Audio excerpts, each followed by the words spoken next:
Olá, boa tarde. A compatibilidade das leis brasileiras com os tratados internacionais de direitos humanos como forma de promover o acesso à justiça.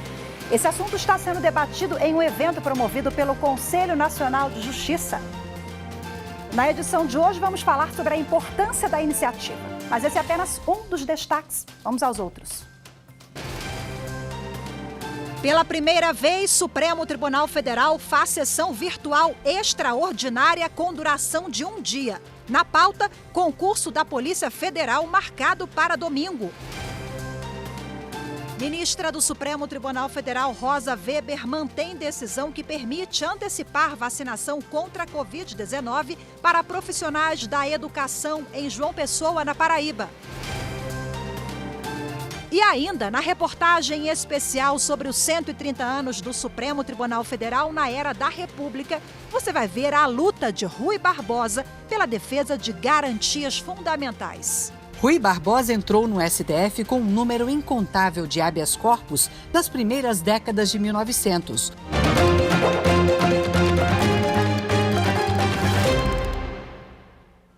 O Supremo Tribunal Federal realiza sessão extraordinária em plenário virtual para decidir se suspende as provas do concurso da Polícia Federal marcadas para o próximo domingo em todo o país.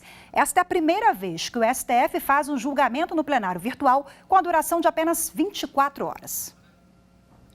O concurso da PF deve preencher vagas para os cargos de delegado, agente, escrivão e papiloscopista. Ao todo, são 1.500 vagas oferecidas e, segundo dados do Ministério Público Federal, 321 mil pessoas se inscreveram.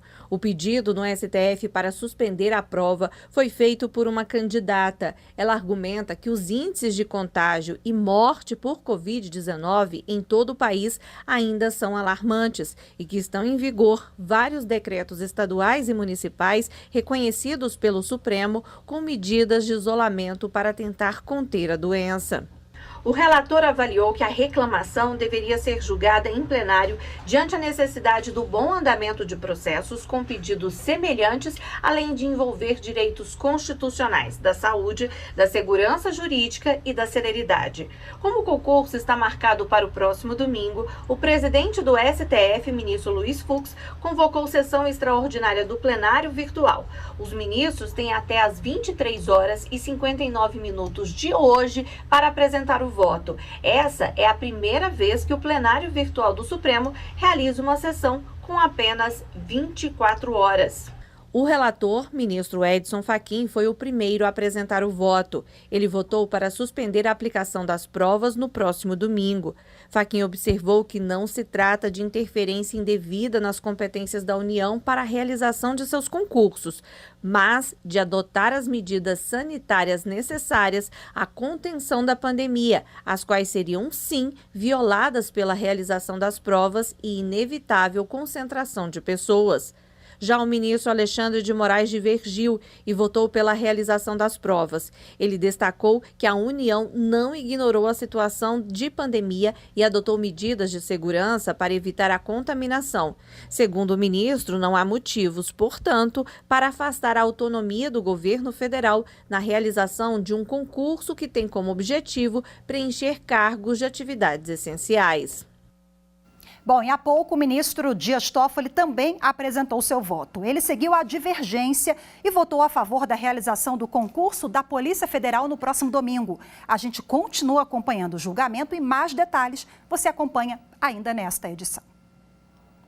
A ministra do Supremo Tribunal Federal, Rosa Weber, manteve decisão que permite antecipar a vacinação contra a Covid-19 para profissionais de educação em João Pessoa, na Paraíba. O caso foi analisado no STF depois que o Ministério Público Federal apresentou uma reclamação contra a decisão do Tribunal Regional Federal da 5ª Região, que suspendeu a aplicação da vacina em professores da capital paraibana concedida em primeiro grau. O entendimento do TRF-5 foi que o município de João Pessoa não poderia vacinar professores antes de pessoas em situação de rua e presos, já que a ordem de prioridades foi estabelecida em Plano Nacional de Imunização. Na decisão, Rosa Weber explicou que a antecipação é possível desde que a aplicação das doses seja feita simultaneamente nos demais grupos prioritários que constam no Plano Nacional de Vacinação. Ela ressaltou também que a decisão não afronta o entendimento do Supremo sobre prioridades para aplicar as vacinas, por estar alinhada a interesse público quanto ao avanço da imunização. O Supremo Tribunal Federal decidiu que é a obrigação da União fazer os cálculos de valores devidos para a execução de sentenças quando ela perder a causa em juizados especiais federais. Por unanimidade, os ministros entenderam que a inversão dessa obrigação atende aos princípios da simplicidade, da economia processual e da celeridade. Na decisão, prevaleceu o entendimento do relator, ministro Marco Aurélio. Segundo ele, ao inverter a obrigação de fazer o cálculo para execução, o Supremo está simplificando e reduzindo etapas do processo, o que dá mais agilidade. Esse é o principal objetivo dos juizados especiais e a mudança beneficia principalmente as pessoas de baixa renda que movem ações contra a União. Essa inversão já vinha sendo adotada pelos juizados especiais federais do Rio de Janeiro e foi questionada pela União, por isso o assunto chegou ao STF. O presidente do Supremo, ministro Luiz Fux, lembrou que pelo Código de Processo Civil, a obrigação de apresentar o cálculo é de quem vence a ação. Mas como se trata de juizado especial que atende a pessoas de baixa renda, nada proíbe que a parte perdedora colabore com a apuração do valor devido. O ministro Alexandre de Moraes, do Supremo Tribunal Federal, determinou que a Justiça Federal do Rio de Janeiro e de São Paulo remetam para a Justiça Federal do Distrito Federal, no prazo de 24 horas, os autos de investigações que o ex-presidente da República, Michel Temer, responde por peculato, lavagem de dinheiro e organização criminosa. Para o relator ministro Alexandre de Moraes, os juízos da 7ª Vara Federal Criminal do Rio de Janeiro e da 2ª Vara Criminal Federal de São Paulo não têm competência para processar e julgar as ações. A 3ª turma do Superior Tribunal de Justiça decidiu que, após perda do poder familiar, casal terá que indenizar pessoa adotada por atos que inviabilizaram a manutenção da adoção. O colegiado reconheceu o direito de ser indenizada em R$5 mil, uma mulher que foi adotada por um casal ainda na infância, mas que depois, quando ela estava na adolescência, desistiu de levar adiante a adoção e praticou atos que acabaram resultando na destituição do poder familiar. Para a 3ª turma, apesar de não se descartar a falha do Estado no processo de concessão e acompanhamento da adoção, não é possível afastar a responsabilidade civil dos pais adotivos, que criaram uma situação propícia à propositura da ação de destituição do poder familiar pelo Ministério Público. A jovem retornou então aos 14 anos para o acolhimento institucional.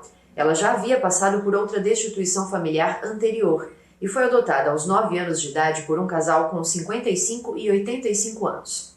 A convivência na nova família foi marcada por conflitos e, quando o caso chegou à Justiça, a primeira instância condenou o casal a pagar indenização de R$20 mil por danos morais. Mas o Tribunal de 2º Grau reformou a sentença, por entender que não foram demonstrados os requisitos nem para a pensão, nem para a obrigação de indenizar. Ao analisar o caso no STJ, a ministra Nancy Andrighi, no voto que foi seguido pela maioria da turma, apontou que o contexto de uma criança com problemas familiares anteriores ser adotada por pessoas de idade mais avançada já apontava para riscos acima daqueles que normalmente são esperados em uma adoção. Ela explicou que não há impedimento legal para que idosos adotem uma criança, mas que as dificuldades decorrentes da diferença de gerações, que acabaram contribuindo para o conflito, eram previsíveis. A ministra destacou que as instituições estatais falharam, porque o quadro de inaptidão dos adotantes só foi reconhecido após a adoção ser concluída. Acompanhando o voto da ministra, a 3ª turma concluiu que a atitude do casal adotante, ao praticar atos que demonstraram a tentativa de romper os laços criados pela adoção, é passível de condenação por danos morais. mas o valor foi reduzido para R$ 5.000, diante do entendimento de que também houve culpa das instituições estatais.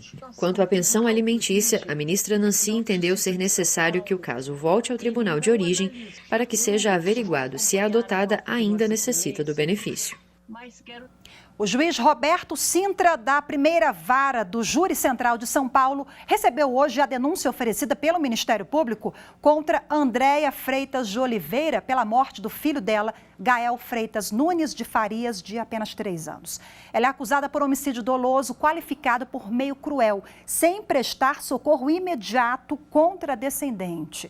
De acordo com a denúncia, no dia 10 de maio, Andréia agrediu e matou o filho por asfixia no apartamento da família. A promotoria também pediu a instauração de um incidente de insanidade, uma vez que a denunciada já havia apresentado quadro de transtorno psiquiátrico, atestado em 2012. E você vai ver a seguir a compatibilidade das leis brasileiras com os tratados internacionais de direitos humanos como forma de promover o acesso à justiça. Está em discussão no Conselho Nacional de Justiça. Esse assunto, para daqui a pouquinho, fique com a gente, eu volto já.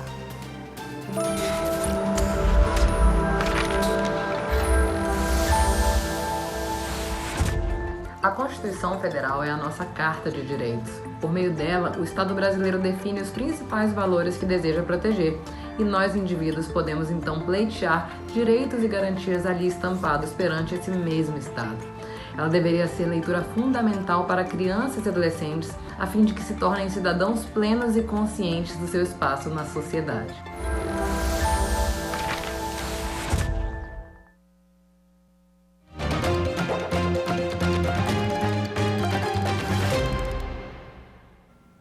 O Conselho Nacional de Justiça realiza hoje, ao longo do dia, o colóquio Acesso à Justiça, Diálogo, Diversidade e Desenvolvimento. O encontro discute a importância de ter ações judiciárias compatíveis com tratados internacionais de direitos humanos.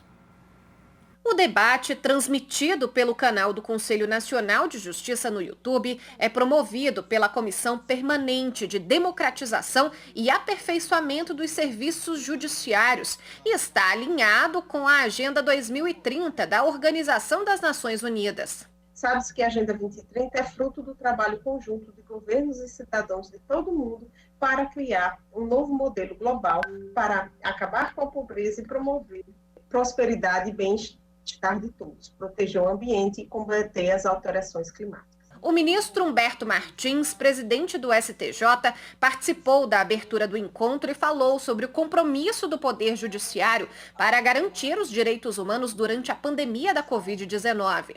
Mesmo no tempo de pandemia, ministro Lélio, o Poder Judiciário não parou.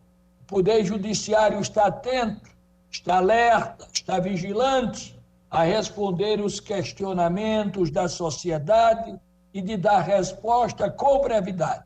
O ministro Emanuel Pereira, conselheiro do CNJ, também destacou os esforços do Conselho Nacional de Justiça neste momento de crise sanitária.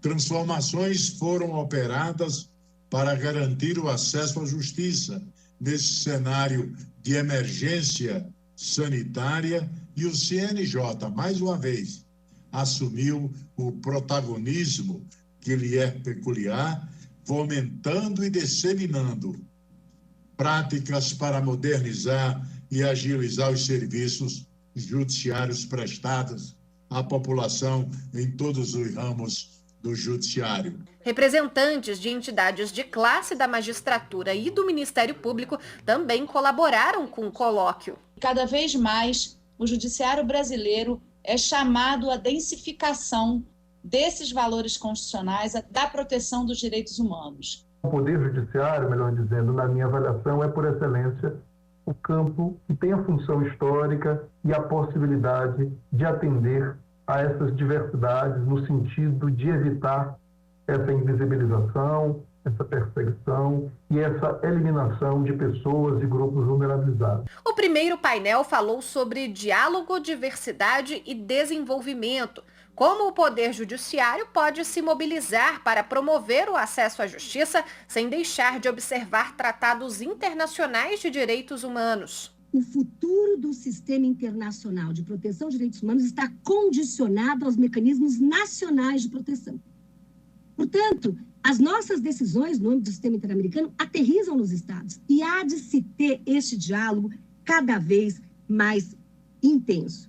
E isso precisa estar na agenda das escolas de magistratura, isso precisa estar nas discussões dos tribunais. Nós precisamos transformar essa cultura, né, que nos afasta do contexto internacional inexplicavelmente. Bom, e para detalhar o assunto, eu converso agora com a conselheira do Conselho Nacional de Justiça, a doutora Flávia Pessoa, que é presidente da Comissão Permanente de Democratização e Aperfeiçoamento dos Serviços Judiciários. Olá, doutora Flávia, seja muito bem-vinda mais uma vez, um prazer recebê-la. Boa tarde. Olá, boa tarde, prazer todo nosso aqui em divulgar o evento, né, e apresentar. Na parte da manhã de hoje tivemos várias discussões, uma parte foi exposta aí na reportagem e viemos convidar todos os nossos telespectadores para a parte da tarde, que também vai ser bem proveitosa. Quero que a senhora me conte mais um pouquinho como é que foi amanhã. Eu sei que foi uma manhã muito produtiva, mas pegando o gancho ali de um painel que é justamente diálogo, diversidade e desenvolvimento. Está aí a resposta, né, para um poder judiciário mais eficiente, mais célere, cada vez mais próximo do cidadão. Eu acho que essa linha é muito produtiva, né? E como foi ressaltado que em tempos de pandemia de Covid-19, nada melhor do que esse diálogo interinstitucional. E especificamente no evento de hoje, a gente está vendo diálogo interinstitucional, mas internacional também. Por isso esse enfoque nos tratados internacionais, na Comissão Interamericana de Direitos Humanos, a Flávia Pessoa foi uma das nossas palestrantes. E hoje à tarde, a gente vai ter um painel, vai ser transmitido pelo YouTube do CNJ. Hoje à tarde, 14 horas, teremos um painel específico sobre controle de convencionalidade. E logo após, a partir das 15 horas, teremos painéis e falas específicas sobre cada uma das condenações que o Brasil sofreu na Corte Interamericana de Direitos Humanos. E com isso, a gente procura chamar a atenção de toda a população, de todo o nosso grande público, para todas essas temáticas que envolvem direitos humanos e envolvem o dia a dia da gente, né? No Poder Judiciário, mas também na sociedade. Então, a proposta do evento é esta. E qual é um assunto muito caro, né, para toda a sociedade, sobretudo em tempos atuais, sempre foi, será. Mas qual a expectativa da senhora a partir da conclusão desse trabalho, desse colóquio, unindo vozes, né, de todos os âmbitos, as esferas? Nós tivemos uma manhã que eu queria que a senhora destacasse quais os pontos altos, né? Enfim, foi uma manhã produtiva e um balanço da primeira parte. Na parte da manhã, a Flávia Pessoa, ela mencionou o trabalho da Comissão Interamericana de Direitos Humanos e sua interlocução com o Brasil. O ministro Ribeiro Dantas, do STJ, ele também falou sobre controle de convencionalidade e o que o STJ vem fazendo em relação à temática. E já o ministro Lélio Bentes, que a gente viu um pedacinho aí, ele também é da OIT, Organização Internacional do Trabalho, da Comissão de Peritos da OIT, então falou exatamente sobre a atuação da OIT, as normas internacionais e o que a Comissão de Peritos faz no tocante ao descumprimento ou não das normas internacionais pelos países, e aí incluindo o Brasil. Então, daí a importância da gente mencionar essa participação, né, de todas as altas autoridades, para que a gente possa permitir realmente esse diálogo interinstitucional. Flávia, direitos humanos, prioridade absoluta, também crianças e adolescentes. A Flávia, eu quero ressaltar aqui que é presidente do Fórum Nacional da Infância e Juventude do Conselho Nacional de Justiça. Agora a gente vai aproveitar a oportunidade de falar de uma pauta importantíssima também, que é essa das nossas crianças, do futuro. E tem um prêmio que eu quero que a senhora enfatize a importância desse prêmio do CNJ, justamente nesse sentido, né, de valorização das ações, iniciativas relacionadas a essa área. prêmio, ele é o prêmio Prioridade Absoluta do CNJ. As inscrições estão abertas até a próxima segunda-feira, dia 24 de maio. E a ideia é que a gente divulgue essas boas práticas. O prêmio, ele é dividido em 5 categorias. Então, a gente tem a categoria tribunal, a categoria juiz, a categoria sociedade civil, de uma forma geral, a categoria poder público e a categoria sistema de justiça. Como é que faz para participar? Basta se inscrever no próprio site do CNJ. A pessoa entrando no site do CNJ tem um banner logo no início, que aí o banner está lá, prêmio prioridade absoluta. Basta clicar ali e preencher o que os formulários vêm indicando que os dados devem ser preenchidos. E aí, assim, é interessante porque a ideia é que se promova a divulgação. Então, assim, com a premiação que vai ser separada, o sistema protetivo, né, e o sistema infracional, porque ambos trabalham conjuntamente na pauta da infância, e aí, dentro de cada um desses sistemas, a gente vai ter as 5 categorias. Então, no final, serão 10 boas práticas premiadas. E a gente pretende, com isso, para que a gente quer fazer essa coleta de boas práticas e premiação de boas práticas? É para que o próprio sistema de justiça possa se retroalimentar com as boas práticas que são de um local, que são premiadas e possam ser replicadas em outros locais. E a ideia é que, para além de haver essa divulgação no próprio site do CNJ, também aqui na TV Justiça, a gente possa divulgar essas atividades, né, premiadas e que sirvam de bons exemplos para toda a sociedade. De portas abertas, sempre para divulgação de boas práticas. Lembrando que o colóquio será retomado daqui a pouquinho, 14 horas. E prioridade absoluta lá no banner, na capa do site, né? Conversei ao vivo com Flávia Pessoa, conselheira do CNJ. Muito obrigada mais uma vez. Ótima tarde para você. Tchau, tchau. Boa tarde. E você vai ver a seguir na reportagem especial de hoje sobre os 130 anos do Supremo Tribunal Federal na era da República. Veja a luta incansável de Rui Barbosa pela defesa de garantias fundamentais. Assunto para o próximo bloco, volto já.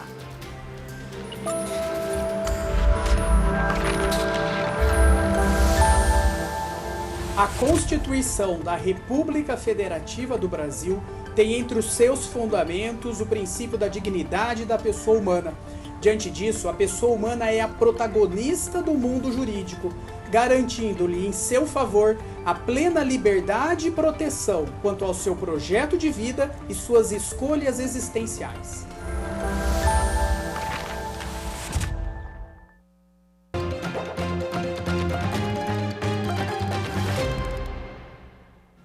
Na reportagem especial de hoje sobre os 130 anos do Supremo Tribunal Federal na era da República, você vai ver que Rui Barbosa, uma das figuras mais importantes da história do direito no país, foi incansável na luta pela defesa de garantias fundamentais. Ele entrou com vários habeas corpus no Supremo para proteger direitos previstos na Constituição.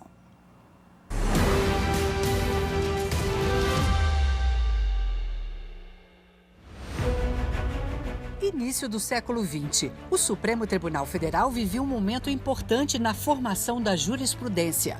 E um ilustre advogado transitava pela mais alta corte do país em defesa das liberdades. Rui Barbosa entrou no STF com um número incontável de habeas corpus nas primeiras décadas de 1900, muitas vezes em defesa de políticos. O historiador Christian Lynch conta que naquela época, juízes liberais e conservadores pensavam de maneira diferente sobre o julgamento de questões que envolviam a política. Os conservadores eram muito mais reverentes aos poderes políticos. Eles eram antijudicialistas. Eles diziam que se os juízes se metessem em casos políticos, a judicialização da política levaria à politização do judiciário. E isso, na verdade, acabava sacramentando o regime oligárquico, já que não havia democracia na época ainda. Né? E o Rui dizendo que, na verdade, o Supremo Tribunal Federal, ao contrário, tinha que ser uma força progressista. Né? Quase dizendo que o Supremo Tribunal Federal devia ser uma vanguarda iluminista. Em um dos habeas corpus de 1914, Rui Barbosa, então senador da República, foi o impetrante e a própria pessoa que sofreu uma coação. Ele foi impedido de publicar um discurso que tinha lido no Senado no jornal O Imparcial. Era um discurso de protesto contra o governo, criticando a prorrogação do estado de sítio.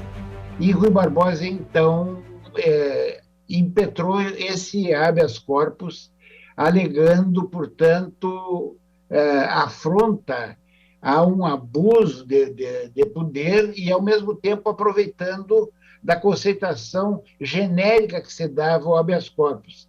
Porque o habeas corpus, na visão da Constituição de 1891, não falava absolutamente em liberdade individual, não falava de prisão, né?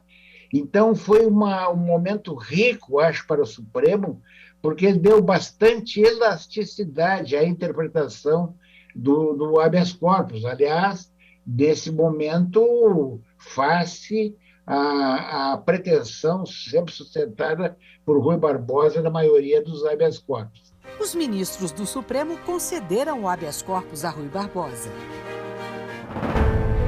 Em 1919, o ainda senador Rui Barbosa, amigos e correligionários políticos eram ameaçados de violência e impedidos de fazer comícios e se reunir em teatros e locais públicos na Bahia durante as eleições para presidente.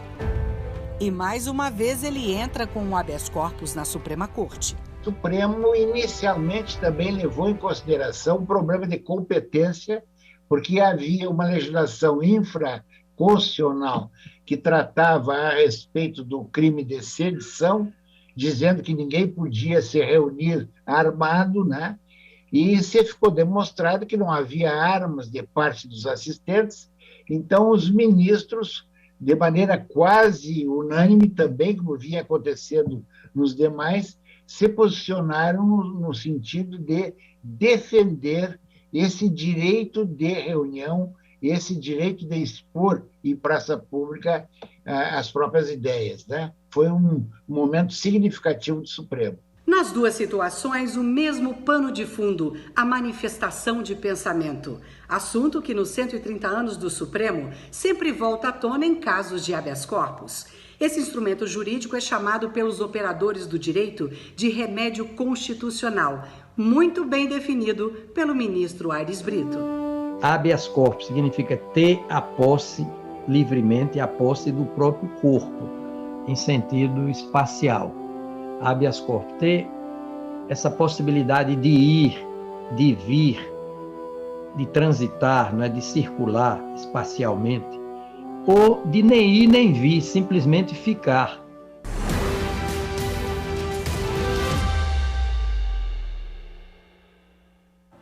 E uma última informação sobre o julgamento virtual que analisa o pedido de suspensão do concurso da Polícia Federal no próximo domingo. O ministro Nunes Marques também acompanhou a divergência. Portanto, já são 3 votos a favor da realização do concurso e 1 contra. Mais informações você acompanha ao longo da nossa programação. O Jornal da Justiça, primeira edição de hoje, fica por aqui. Uma excelente tarde para você. Ótimo fim de semana. Até segunda. Tchau, tchau.